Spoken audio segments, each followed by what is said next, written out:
Hello മക്കളെ, ഓണപ്പരീക്ഷ വരാറായി. എല്ലാ കുട്ടികളും ഏറ്റവും അധികം മനസ്സിൽ ചോദിക്കുന്ന ഒരു സംശയമുണ്ട്. മറ്റൊന്നുമല്ല, ഓണപ്പരീക്ഷയ്ക്ക് പഠിക്കേണ്ട ആവശ്യമുണ്ടോ? എന്തെങ്കിലും പ്രാധാന്യമുണ്ടോ നമ്മുടെ ഓണപ്പരീക്ഷയ്ക്ക്? ഫസ്റ്റ് ടൈം എക്സാമിന് അങ്ങനെ പൊതുവെ ആരും പഠിക്കാറില്ല. നമുക്ക് പഠിക്കാൻ വേണ്ടി ഒരുപാട് സമയം ബാക്കിയുണ്ട് പ്ലസ് ടു ക്ലാസ്സിനകത്ത്. സോ ഇപ്പോൾ ഈ സമയത്ത് തന്നെ, ആഗസ്റ്റ് മാസം തന്നെ നമ്മൾ ഇത്രമേൽ പഠിച്ചെടുക്കേണ്ട ആവശ്യമുണ്ടോ എന്ന് ഏറ്റവും വലിയ ചോദ്യമാണ് ഏതൊരു പ്ലസ് ടു കുട്ടിയും അവൻ്റെ മനസ്സിൽ ചോദിക്കുന്നത്.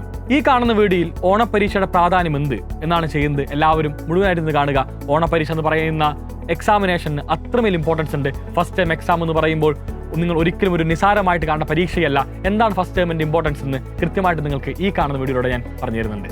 സെക്കൻഡ് ഇയറിൽ കുട്ടി വരുമ്പോൾ ആ കാണുന്ന കുട്ടി നേരിടുന്ന ആദ്യത്തെ പ്രധാനപ്പെട്ട പരീക്ഷയാണ് ഓണപ്പരീക്ഷ എന്ന് പറയുന്നത്, നിങ്ങളുടെ ഫസ്റ്റ് ടൈം എക്സാമിനേഷൻ എന്ന് പറയുന്നത്. മക്കളെ, ഒരു ക്ലാസ് ടെസ്റ്റ് ഉണ്ടായി കാണും.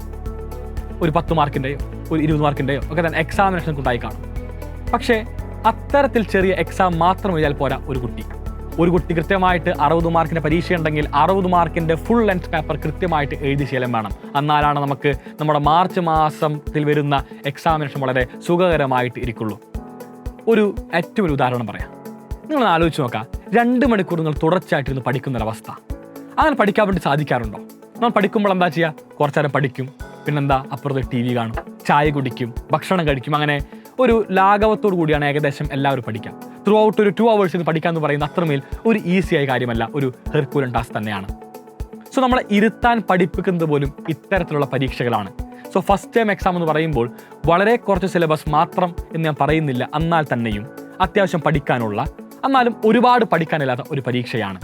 ഓരോ വിഷയത്തിൻ്റെയും ഏകദേശം 5 പാഠമാണ് പഠിക്കാനുള്ളത്. മൊത്തം ഒരു 14 പാഠമുള്ള വിഷയമാണെങ്കിൽ അതിൻ്റെയും 5 പാഠം എന്ന് പറയുമ്പോൾ അത്രമേൽ കൂടുതലുമല്ല, അത്രമേൽ കുറവുമല്ല. ഒരു ബാലൻസ്ഡ് സിലബസ് ആണ് നമുക്ക് വരുന്നത്. 4-5 പാഠം ഉള്ളത് കൊണ്ട് എല്ലാവരും ഏറ്റവും അധികം മനസ്സിലാക്കേണ്ട കാര്യമുണ്ട്. ഭാവിയിൽ നമ്മൾ എഴുതാൻ പോകുന്ന മാർച്ച് മാസത്തിലെ ബോർഡ് എക്സാമിന് ചോദിക്കാൻ സാധ്യതയുള്ള എല്ലാ ചോദ്യങ്ങളും ഈ പറയുന്ന ഓണപ്പരീക്ഷയ്ക്ക് ചോദിക്കും. കാരണം സിലബസ് കുറവാകുമ്പോൾ ഒരുപാട് ചോദ്യങ്ങൾ ഈ കാണുന്ന ഓരോ ടോപ്പിക്കിൽ നിന്നും അവർ ചോദിക്കും. ഇതേ ചോദ്യങ്ങളാണ് ചിലപ്പോൾ ഭാവിയിൽ നമുക്ക് നമ്മുടെ മാർച്ച് മാസം നടക്കുന്ന ബോർഡ് എക്സാമിൽ കാണുവാൻ വേണ്ടി സാധിക്കുക.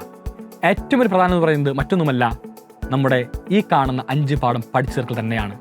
ഇപ്പോൾ നമ്മൾ ഈ ഒരു 5 പാഠം പഠിച്ചു തീർക്കുകയാണെങ്കിൽ ഭാവിയിൽ നമുക്ക് വരുന്ന ഒരു ജനുവരി മാസം, ഫെബ്രുവരി മാസം ആകുമ്പോൾ ഈ കാണുന്ന ചാപ്റ്റേഴ്സ് ഒരു റിവൈസ് ചെയ്താൽ മാത്രം മതിയാകും. നിങ്ങൾക്ക് എല്ലാവർക്കും അറിയാമായിരിക്കും, ഇപ്പോൾ ഒരുപാട് സ്കൂളുകളിൽ ലാബ് എക്സാം അല്ലെങ്കിൽ ലാബിൻ്റെ കാര്യങ്ങൾ ആരംഭിച്ചു കഴിഞ്ഞു.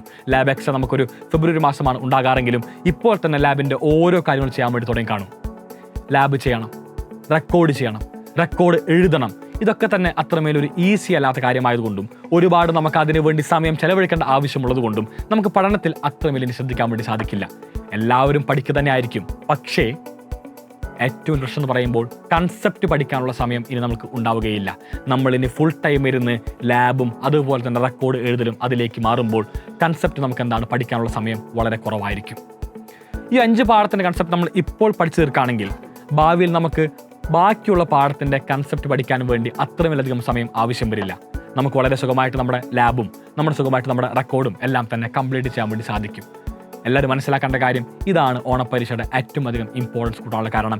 ഭാവിയിൽ നമുക്കുള്ള ഒരു ബുദ്ധിമുട്ട് ഇപ്പോൾ തന്നെ എളുപ്പമാക്കി തീർക്കാൻ വേണ്ടി സാധിക്കും. ഓണപ്പരീക്ഷയുടെ മറ്റൊരു സവിശേഷത പറയുമ്പോൾ മറ്റൊന്നുമല്ല, ഒരു സെൽഫ് അസസ്മെൻറ്റ് തന്നെയാണ്. ഇത്ര കാലം നമ്മൾ പഠിച്ചതെല്ലാം റൈറ്റ് ട്രാക്കിലായിരുന്നോ? എല്ലാം ശരിയായിരുന്നോ? ഇനി എന്തെങ്കിലും കൂടുതൽ ചേർക്കുവാനുണ്ടോ എന്ന് കൃത്യമായിട്ട് നമ്മളെ തന്നെ അസസ് ചെയ്യാൻ പറ്റുന്ന ഒരു പരീക്ഷ തന്നെയാണ് മക്കളെ ഓണപ്പരീക്ഷ എന്ന് പറയുന്നത്. ഇതെല്ലാം തന്നെ ചേരുമ്പോൾ ഓണപ്പരീക്ഷയുടെ ഇമ്പോർട്ടൻസ് എന്ന് പറയുന്നത് ഒരിക്കലും ചെറുതല്ല, വളരെ വലുതാണ്.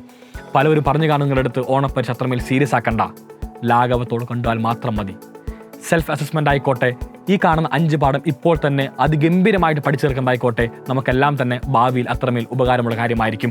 ഭാവിയിൽ നമുക്ക് നമ്മുടെ ബോർഡ് എക്സാമിലേക്കുള്ള വഴി വളരെ എളുപ്പമായിരിക്കും. ബോർഡ് എക്സാമിൽ നമുക്ക് ഫുൾ മാർക്ക് നേടാന്ന് പറയുന്നത് അത്രമേൽ ഈസിയായ കാര്യമായിട്ട് മാറുകയാണ് നമ്മൾ ഓണപ്പരീക്ഷ ഒരു സീരിയസ് ആയിട്ട് തന്നെ കണക്കാക്കുകയാണെങ്കിൽ. ബോർഡ് എക്സാമിന് മുമ്പുള്ളൊരു മോക്ക് ടെസ്റ്റ് ആയിട്ട് വേണം എല്ലാവരും ഓണപ്പരീക്ഷ കാണുവാൻ വേണ്ടി. ഈ കാണുന്ന പരീക്ഷ അത്യാവശ്യം കൂളായിട്ട് നമുക്ക് എഴുതാൻ വേണ്ടി സാധിക്കും. നല്ല മാർക്ക് ലഭിക്കുമ്പോൾ ഓട്ടോമാറ്റിക്കലി നമ്മുടെ കോൺഫിഡൻസ് അത്രമേൽ ഉയരും. പ്ലസ് 2 ക്ലാസ്സിൽ നമുക്ക് അതിഗംഭീരമായി പഠിച്ച് ഫുൾ മാർക്ക് തന്നെ നേടാൻ വേണ്ടി സാധിക്കുമെന്ന് എല്ലാവർക്കും ഒരു സ്വയം വിശ്വാസം വരുത്താൻ വേണ്ടി ഓണം എക്സാമിന് സാധിക്കും. ഇത്രമേലാണ് മക്കളെ ഓണം എക്സാമിൻ്റെ പ്രാധാന്യം എന്ന് പറയുന്നത്. ഇത് ഒരിക്കലും ഒരു ചെറിയ കാര്യമായിട്ട് ആരും കാണരുത്. നമ്മൾക്ക് ഇപ്പോൾ തന്നെ പഠിക്കുകയാണെങ്കിൽ +1 എന്തായിക്കോട്ടെ, +1 മാർക്ക് കുറവായിക്കോട്ടെ, അതൊരിക്കലും നമ്മളെ ബാധിക്കുന്ന വിഷയമല്ല. +2 ക്ലാസ്സിൽ നമുക്ക് ഫുൾ മാർക്കിലേക്ക് തന്നെ നടന്നു വേണ്ടി സാധിക്കും. ഹാപ്പി ലേണിംഗ് ശൈലം നമുക്ക് ഒന്നിച്ച് പഠിക്കാം, ഒന്നിച്ച് തന്നെ +2 ക്ലാസ്സിൽ ഫുൾ മാർക്കിലേക്ക് നടന്നു നീങ്ങാം. സീ യു ഓൾ മക്കളെ. Thank you.